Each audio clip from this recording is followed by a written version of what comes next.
নমস্কার বন্ধুরা, মৌসুমী ঘরকন্যার আর একটি ব্লগে আপনাদের স্বাগত। আজ থাকছে রান্না, তার সাথে থাকছে হোলি উৎসব।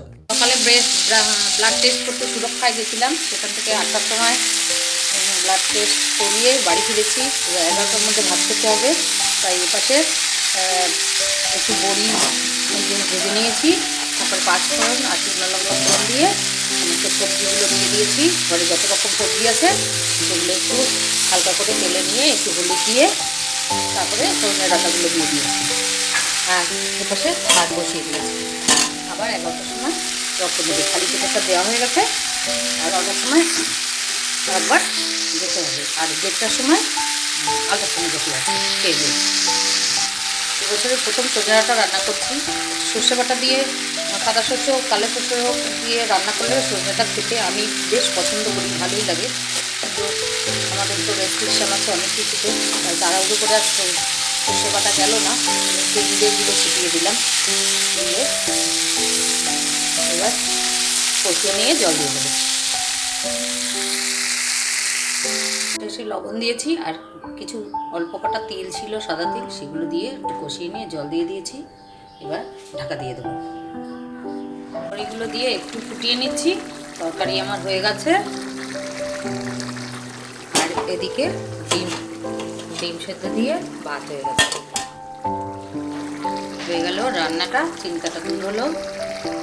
হাজব্যান্ডকে স্নান করিয়ে খাইয়ে দাইয়ে ওষুধপত্র দিয়ে উনি একটু শুয়েছেন। আমি চলে এসেছি আমাদের পার্শ্ববর্তী এলাকায় বাণীপুর অঞ্চলে যে বসন্ত উৎসব হয় সেখানে।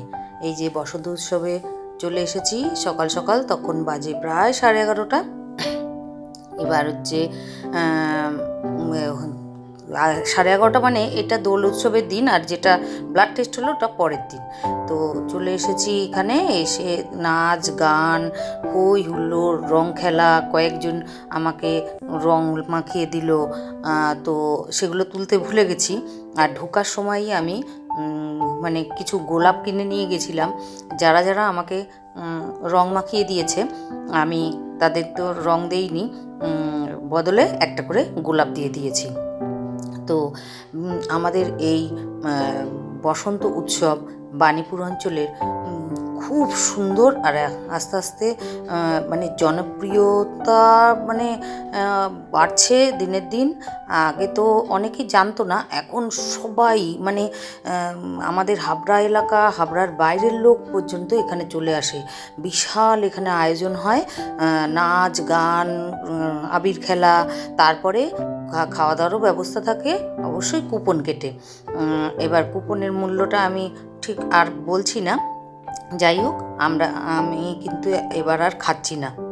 প্রতিবার তো ওনাকে নিয়ে আসি, দুজনে মিলে কুপন কেটে খাওয়া দাওয়া করি। তো এবার উনি অসুস্থ না, এখন একটু সুস্থ। মার্চের এই এই সেকেন্ড উইকে ওনার অ্যাপোলোতে আবার দেখানোর ডেট আছে। এবার মোটামুটি এখন ভালো আছে। তাও আমি একা এসেছি, আমি একা একা কী খাবো। তো ওনারা বলছে আমাদের একটু ছবি তোলো। তা আমি জিজ্ঞেস করলাম কি কি রান্না হয়েছে, সেটা বলল হচ্ছে আর কি। তখন সকাল সকাল তো রান্নায় ছিল হচ্ছে পোলাও, আলুর দম, আর হচ্ছে পায়েস, এই হচ্ছে। আর দেখুন এই যে বসার জায়গা, এখানে বসে খাওয়া হবে। আর আমাকে দেখুন এই যে বিভিন্ন রঙের আবির দিয়ে সবাই গালের মধ্যে মাখিয়ে দিয়েছে। আর যারা যারা আবির মাখিয়েছে সবাইকে আমি একটা করে গোলাপ ফুল দিয়েছি। তো আমি চারিদিকটা একা একা কি আর ভালো লাগে। যাই হোক, গেলে ওইখানে অনেক মানে পুরনো বন্ধুর সঙ্গে দেখা হয়ে যায়। তো আমি তো সকাল সকাল গেছি, তাই তো এখানে বিশাল জোরে জোরে গান বাজছে মিউজিকের সঙ্গে সঙ্গে। সে কোনো মিউজিক আমি দিতে পারলাম না, তবে কি বলুন তো, গানের আর্টিস্টের গলা এত সুন্দর, আর এত সুন্দর গান হচ্ছিল, মানে ভাবতে পারবেন না। যদি আপনাদের একটু শোনাতে পারতাম তাহলে বুঝতে পারতেন কি সুন্দর মানে গায়িকা এনেছে এই অনুষ্ঠান উপলক্ষে।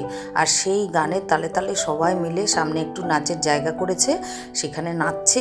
মানে সব মিলিয়ে একটা অসাধারণ দুর্দান্ত পরিবেশ। মনে হয় যেন আমি শান্তিনিকেতনে আছি, এত ভালো লাগছে।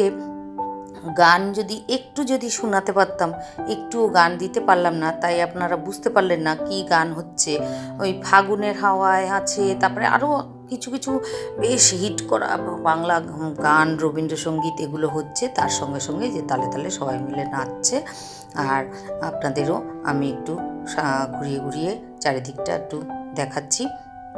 তো দেখুন 7 দিন আগের থেকে প্যান্ডেল করা, তারপরে বিভিন্ন গাছের চারিদিকে একটু রং করা, তারপরে সাজানো গোছানো শুরু হয়ে যায়। আর প্যান্ডেলের চারিদিকে বেশ সুন্দর মনীষীদের ছবি, তারপরে স্টেজের পেছনে মনীষীদের ছবি, রাধাকৃষ্ণের ছবি, নানান রকম ছবি দিয়ে সুন্দর করে মানে সাজানো চারিদিকটা। আর এই যে গাছের চারিদিকে যে কাগজগুলো ঝুলছে, এতে আরও সুন্দর লাগছে। আর এই যে গেট দিয়ে আমি এখন বেরোচ্ছি, ঢোকার সময় তুলতে পারিনি। প্রচুর লোকের, মানে যত বেলা বাড়বে তত লোক সমাগম বেশি হয়। এই যে দেখুন সবাই রং খেলছে। আর এই রং খেলা উপলক্ষে, বসন্ত উৎসব উপলক্ষে এখানে একটা ছোটোখাটো মেলার মতো হয়, যে বাণীপুর লোকোৎসব যে মাঠে হয় সেই মাঠটা জুড়েই এটা হচ্ছে। প্রোগ্রামটা হচ্ছে ভিতরের মাঠে, আর ওই মাঠে হচ্ছে যেই মাঠে মেলা হয় সেই মাঠে মেলা বসেছে। বিভিন্ন রকম খাবার জিনিস, আইসক্রিম থেকে শুরু করে লস্যি, তারপরে পকোড়া, পাপড়ি চাট, ফুচকা, তারপরে আরও কী বলছে, আখের রস, মানে বিভিন্ন, ওই যে গোলাপগুলো দেখালাম ওখান থেকেই আমি গোলাপ কিনেছিলাম। আর আমিও ঢুকেছি তখন ওই নেতা মন্ত্রী অনেকে এলেন, তারা একটু ভাষণ দিলেন, সেটা একটু শুনলাম, ভালো লাগলো। এই দেখুন ঝালমুড়ি টালমুড়ি এই দোকানে বসেছে, বিভিন্ন রকম দোকান বসেছে, সবটাই আস্তে আস্তে আপনাদের সঙ্গে আমি শেয়ার করছি। আমার সাথে থাকবেন বন্ধুরা। আর হচ্ছে যারা নতুন বন্ধু, তারা আমার কে দেখতে পেলেই আমার পেজটিকে সাবস্ক্রাইব করে আমার পাশে থাকবেন, আমি আপনাদের পাশে থাকব। আর ফেসবুক থেকে যারা দেখছেন তারা আমার পেজটিকে ফলো করে আমার পাশে থাকবেন। এই যে দেখুন চিকেন পকোড়া, এখান থেকে এক প্লেট চিকেন পকোড়া নিয়েছিলাম, মানে সেই খেয়ে আর শেষ করতে পারি না, একা তো অতগুলো চিকেন পকোড়া কি একা খাওয়া যায়। এবার এই যে দেখুন উনি চিকেন পকোড়াগুলো ভাজাই থাকে, কেউ অর্ডার দিলে আর একবার ভেজে গরম গরম দিয়ে দেয়। চিকেন পকোড়া খেয়ে, জল খেয়ে এবার আস্তে আস্তে বাড়ির দিকে চললাম। তো ভেবেছি হেঁটে হেঁটেই যাব, একটু ঠান্ডা ঠান্ডা পরিবেশ, আর একটু ছায়া ছায়া, একটু মানে অল্প অল্প রোদ গায়ে লাগছে, বেশ ভালোই লাগছে। ভ্যানে উঠলে না, আমার তো কোল্ড অ্যালার্জি, ওই হাওয়া ধুলো ওতে আমার একটু অসুবিধা হয়, ওই জন্য যথাসম্ভব পারি আমি একটু হেঁটে যাওয়ার চেষ্টা করি। এই যে বাণীপুর কলেজ দেখুন, এই কলেজের যে গেট, এই যে গেট, মানে বাণীপুরটা এলে, আমাদের বাণীপুরে কখনো যদি আসেন, এসে একটু ঘুরে দেখবেন, আপনাদের কাছে অনুরোধ করছি। না দেখলে বুঝবেন না যে বাণীপুরটা পুরো শান্তিনিকেতনের মতো, মনে হবে আপনি শান্তিনিকেতনে আছেন। এই যে এই ভিতরটা দেখুন, এখানে নাচ গান কবিতা শেখানো হয়, তারপরে আঁকা শেখানো হয়, বিভিন্ন রকম অনুষ্ঠান হয়। এইবার এই যে রাস্তার চারিদিকে দেখুন, দুপাশে পাঁচিল, বড় বড় গাছ, সেই গাছের ছায়া রাস্তার উপরে এসে পড়েছে, মানে একটা সব মিলিয়ে একটা অসাধারণ। এই দেখুন আমি বাড়ি ফিরছি, আর সবাই মানে মেলার ওই বসন্ত উৎসবে যাচ্ছে। মানে আমার তো আবার চিন্তা আছে, 3:30 সময় হচ্ছে গ্রহণ লাগবে। এবার গ্রহণের আগে আমার বাড়ি গিয়ে স্নান করা, পুজো দেওয়া, সবটা তো করতে হবে।